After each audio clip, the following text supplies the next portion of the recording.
Canção para Ninar Menino Grande, de Conceição Evaristo, para o vestibular da FUVEST, 2026, 2027, 2028 e 2029. E tenho certeza, não foi por acaso. O que a gente vai encontrar aqui é uma das obras mais sui generis da grande Conceição Evaristo. Aqui no canal a gente já tem alguns vídeos sobre os livros da Conceição, da dona Conceição Evaristo, e esse aqui é um daqueles que causam certo desconforto, que é preciso, além de conhecer a história, além de ter o resumo do livro, é preciso ir um pouco mais, é preciso ir além, é preciso entrar aí numa análise um pouco mais profunda.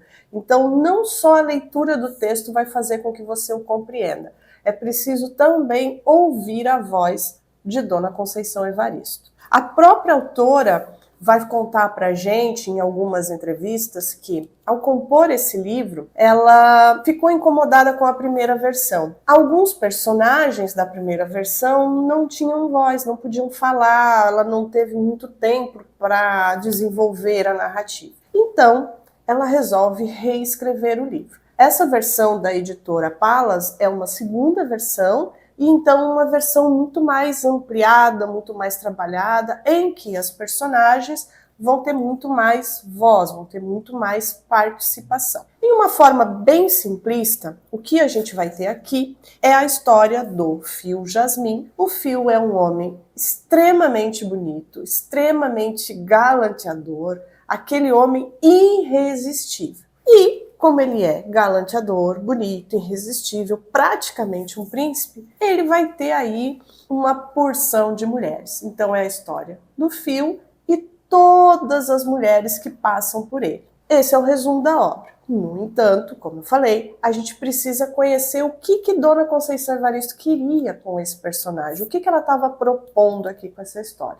Não é simplesmente para falar de um homem mulherengo. A ideia aqui não é falar sobre os vários casos amorosos que o Fio Jasmin teve. E para isso eu vou recorrer à própria autora, que diz lá na abertura do livro, na dedicatória do livro, ela diz o seguinte: este livro é oferecido a todas as pessoas que se enveredam pelos caminhos da paixão e que mesmo se resfolegando em meio a muitas pedras, não se esquecem do gozo que as águas permitem. É uma celebração ao amor e as suas demências. É ainda um júbilo à vida que me permite embaralhar tudo, vivência e criação, vivência e escrita, escrevivência. Então, de novo, aqui, como em todas as outras suas obras, ela vai usar o artifício da escrevivência. Então, vai começar a história com a narradora, com a Juventina, que em princípio, está contando a sua história, e a Juventina então vai narrar sobre este homem pelo qual ela se apaixonou e vai nos apresentar um mosaico de mulheres que passaram aqui pela vida do Fio Jasmin.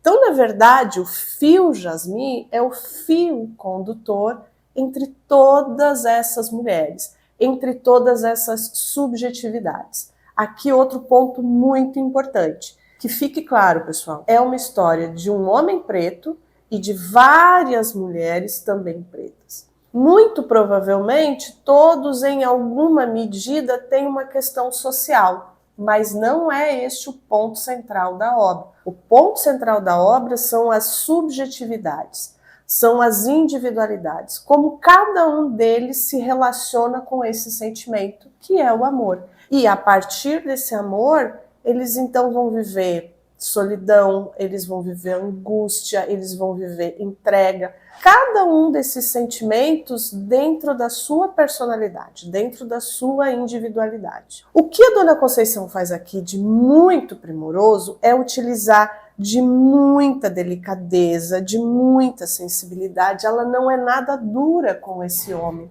Mesmo que esse homem troque de mulher várias vezes, ou inclusive, ele deixa a sua esposa, porque ele é casado e tem 9 filhos com sua esposa, mas a narradora ou nenhuma das mulheres aqui é dura com ele. Todas elas se apaixonam por ele, vivem suas histórias de amor, algumas inclusive chegam até a beira ali do da loucura, algumas inclusive entregam suas vidas, há um caso aqui de uma delas que perde a vida por conta dele, mas nenhuma delas é dura com ele. E por que nenhuma delas é dura com ele? Porque todos nós temos as nossas complexidades. A gente não é mal ou bom, a gente não é preto ou branco, nós temos nuances. Em cada momento da nossa vida, a gente está sentindo e está vivenciando algo diferente. E o que ela faz aqui é apresentar este homem casado. Ela vai dando dicas, olha a linguagem, ela vai dando dicas pra gente. A esposa dele é Pérola. O que é a pérola? A pérola é o único, né? Dentro da ostra você vai encontrar apenas uma pérola, você não vai ter várias ali dentro. Então, Dona Conceição vai dando pistas das subjetividades desses personagens a partir, inclusive, da escolha do nome. Fio é esse que conduz, né, que se conduz e vai entrelaçando cada uma dessas mulheres.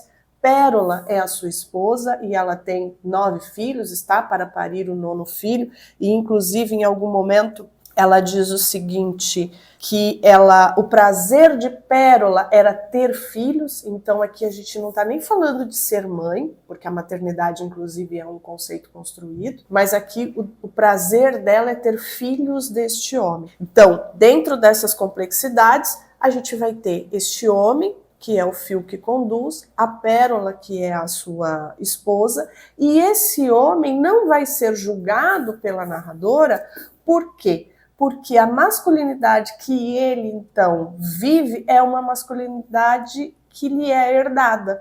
Em um dos momentos aqui da história, a gente vai entender mais ou menos, não fica muito claro, a Dona Conceição não coloca o comportamento do Fio na conta dessa passagem da vida dele, mas é algo que vai compor a sua complexidade, que é o momento em que ele é criança, vão escolher o menino que vai fazer o príncipe lá de uma peça na escola, e ele não é escolhido, evidente, porque ele é um menino preto. Mas ao crescer ele vai se tornando esse menino muito bonito, muito charmoso, irresistível. Então vejam, essa masculinidade do homem príncipe que vai sempre conquistar, que ele é o centro da atenção, ele é o homem que vai dominar toda a situação. Pois bem, ele vai passar toda essa narrativa com esse padrão hegemônico do príncipe. Então o estereótipo está muito marcado. No entanto, o que acontece mais ou menos para o final da narrativa é que ele vai encontrar aquela que vai ser a sua irmã, que é uma mulher muito bonita, inclusive, mas é uma mulher que não é uma mulher hétero. Então é uma mulher que tem um comportamento homossexual, ela é lésbica, e ela e ele vão ter uma relação que até aquele momento ele nunca teve, que é uma relação de cumplicidade. É ali para ela que ele vai contar de quem ele é, o que ele sofre, quais são seus desejos. É essa mulher que tem o nome de Eleonora Distinta. Então vejam de novo aí as pistas que a autora vai apresentando para a gente. Eleonora Distinta, o que é diferente de todas as outras. Ela não é igual às outras. Ela não é Pérola, que é a única, a esposa, ela não é Juventina, que é uma das que passam, ela é aquela que vai ser a diferente, e inclusive diferente dos homens. Fio Jasmin, ele é auxiliar de maquinista, ele trabalha no trem, na ferrovia, e por conta disso, então, facilita, né, o fato dele ter muitas e muitas mulheres, porque ele passa de uma cidade para outra. Nesse passar de uma cidade para outra, então, ele vai deixando alguns filhos pelo caminho, né? Quero mostrar para vocês aqui uma passagem sobre os filhos que ficam pelo caminho. Então, o filho de Fio Jasmin, feito Ineide Paranhos da Silva, segundo um desejo dela. Foi concebido em época da colheita do fruto temporão.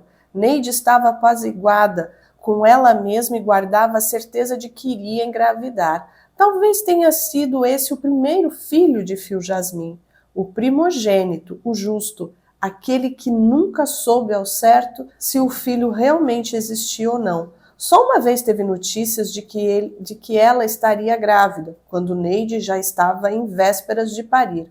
Novamente, era a estação da fruta temporã.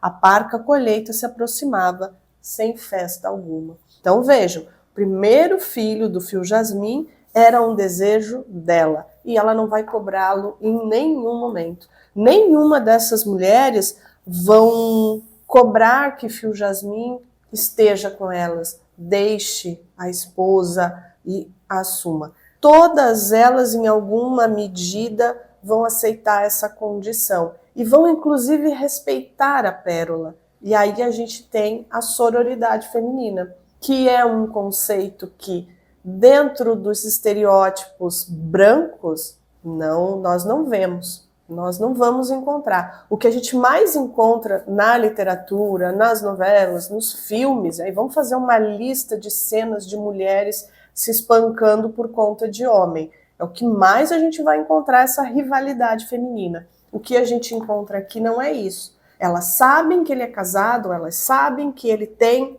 uma companheira, mas mesmo assim ficam com ele, amam esse homem, aceitam inclusive a sua partida e o fato de ele deixar ali um filho com elas. É um livro muito delicado, muito afetuoso. Dona Conceição utiliza aqui de uma linguagem muito afetuosa, tanto para com o Fio Jasmim quanto para com as mulheres. No entanto, é um livro que vai precisar que a gente se desprenda desses estereótipos construídos, desse estereótipo de masculinidade que a gente está acostumado aí a ver nos filmes, nos livros, nas novelas, nos seriados e inclusive na nossa vida real. É uma outra forma de ver os relacionamentos, inclusive de respeitar esta situação de desconforto que ele vive, porque mesmo ele amando tantas mulheres, vivendo com tantas mulheres, participando desses amores tão diferentes, ele também é angustiado, ele nem de todo é feliz, ele em alguns momentos ele sente muita solidão. Então, gostou desse vídeo? Não esquece de deixar o like, de se inscrever em nosso canal. Se você quiser conversar um pouquinho mais comigo sobre este livro ou sobre qualquer outro livro da lista obrigatória da FUVEST, clica no link aqui embaixo, vamos marcar um horário e conversar um pouco mais sobre isso. Nos vemos nos próximos vídeos. Tchau!